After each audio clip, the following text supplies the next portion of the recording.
Ladies and gentlemen, today I'm going to be potting on Achillea First Flowering Perennial Summer Berries F2 Hybrid.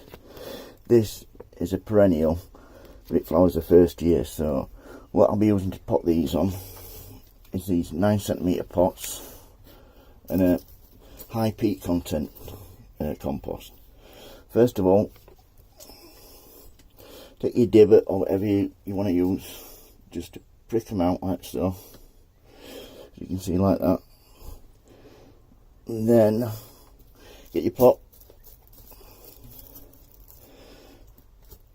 place in like so, bit of compost around there,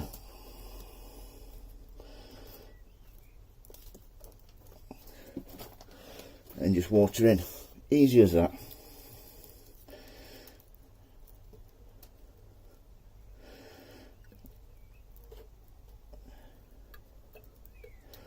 Once they're watered in, place them somewhere frost free and well lit.